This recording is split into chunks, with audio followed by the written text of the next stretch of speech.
जब भी यूनिवर्स की बात करते हैं तो मन में एक क्यूरियोसिटी जागृत होती है कि यह यूनिवर्स कितना विशाल है। इसमें अरबों खरबों सितारे, अरबों खरबों आकाश गंगाएं।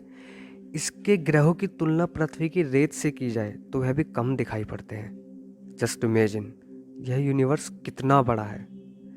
जितना सुंदर और बड़ा यह यूनिवर्स है उतने ही बड़े इसके रहस्य हैं। उन्हीं रहस्यों में से एक रहस्य है ब्लैक होल। यूनिवर्स का एक ऐसा दानव जिसके बारे में सदियों पहले से थ्योरीज में जिक्र होता हुआ आया है। ब्लैक होल के बारे में सबसे पहले विचार प्रकट करने वाले वैज्ञानिक प्रोफेसर जॉन मिशेल थे। उनके बाद सर एल्बर्ट आइंस्टाइन ने रिलेटिविटी थ्योरी में भी ब्लैक होल का जिक्र किया है। सर स्टीफन हॉकिंस ने भी इस पर रेडिएशन थ्योरी प्रकट की है।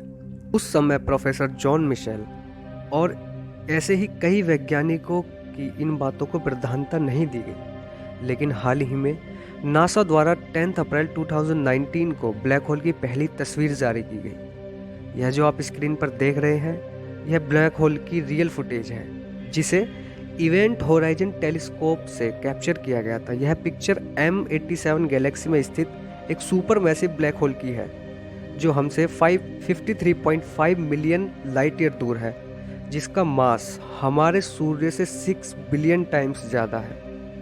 और यह जो काला धब्बा जो ब्लैक होल के बीच केंद्र में दिखाई देता है, इसका अंतर 25 बिलियन माइल है। जस्ट इमेजिन, यह कितना विशाल है।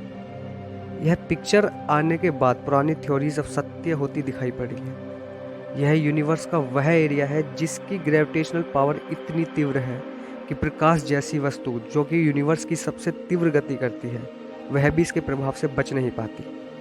चलिए बात करते हैं इसके निर्माण कैसा होता है। यूनिवर्स में जब किसी बहुत बड़े सुपर मैसिव तारे का अंत होता है तो उसका सारा मैटर एक बहुत ही छोटी सी जगह पर कंप्रेस हो जाता है, तो एक ब्लैक होल का रूप ले लेता है। अब एक प्रश्न उठना लाजमी है कि जब ब्लैक होल प्रकाश को खींच लेता है तो इसका पता कैसे लगाया गया। अभी कुछ देर पहले हमने सर स्टीफन हॉकिंस की रेडिएशन थ्योरी को बताया था। According to this theory, black hole जब किसी एक्सटर्नल इलेक्ट्रोमैग्नेटिक थिंग्स के साथ इंटरेक्शन करता है तब इसके अस्तित्व का पता लगाया गया।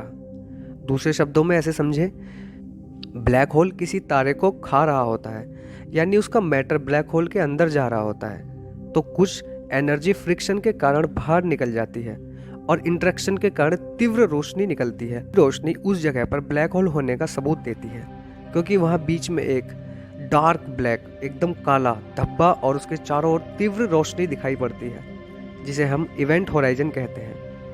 इसका मास किसी बहुत बड़े तारे जितना यानी अरबों खरबों टन होता है, परंतु इसके द्वारा ली गई जगह एक किसी छोटे बिंदु जितनी होती है जहां असीम ग्रेविटी और असीम मास होता है।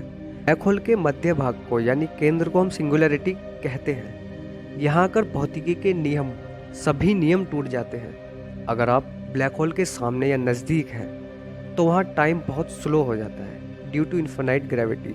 सब कीजिए, आप किसी एक स्पेस क्राफ्ट में हैं और किसी ब्लैक होल के इवेंट होराइजन के करीब हैं, तब आप पृथ्वी पर अपने किसी एक दोस्त को वीडियो कॉल कीजिए। तब आपको टाइम डायलेशन साफ दिखाई देगा। आपको वह बहुत ही फास्ट प्रतिक्रियाएं करता हुआ दिखाई देगा तथा उसी के अपोजिट आपके दोस्त को आप बहुत ही स्लो, एकदम स्लो प्रतिक्रियाएं करते हुए दिखाई पड़ोगे।